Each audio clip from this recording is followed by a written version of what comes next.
দুর্গাপুরের রঘুনাথপুর থেকে পারুলিয়া যাওয়ার রাস্তা অবরোধ করে বিক্ষোভ বিজেপি।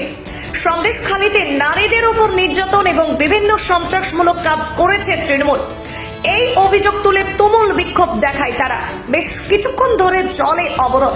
ঘটনাস্থলে পৌঁছায় দুর্গাপুর থানার পুলিশ। পুলিশের হস্তক্ষেপ ওঠে অবরোধ। বিজেপি নেতা বিকাশ সিং বলে, দ্রুত সন্দেশখালীর ঘটনার মাস্টার মাইন্ড শাহজাহান শেখকে গ্রেপ্তার করতে হবে, সন্দেশখালীর মানুষকে নিরাপত্তা দিতে হবে বলেও দাবি তোলেন। পশ্চিম বর্ধমান জেলা তৃণমূলের সহ সভাপতি উত্তম মুখার্জি বিজেপিকে কটাক্ষ করে বলেন, ওরা ঝামেলার পার্টি, সব জায়গায় ঝামেলা তৈরি করার চেষ্টা করছে। সন্দেশখালীতেও প্ররোচনা তৈরি করে অশান্তির বাতাবরণ ছড়ানোর চেষ্টা করছে বিজেপি বলেও কটাক্ষ করেন।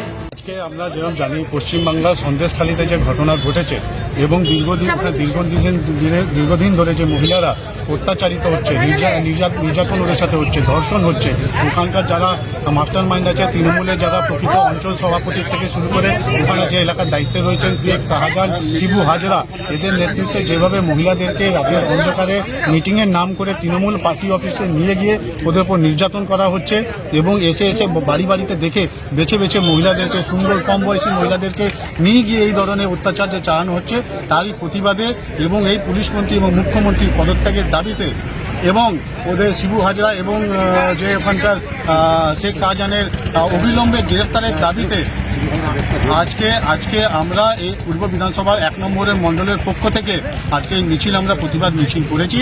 আমরা এখান থেকে শুরু করেছি, আমাদের ধরিঘাট থেকে পুরো এলাকা ঘুরে এসে আমরা এখানে টোল ট্যাক্সের এখানে এসে আজকে মিছিল রাস্তা অবরোধ করে এটাকে আমরা এখানে সমাপ্ত করি।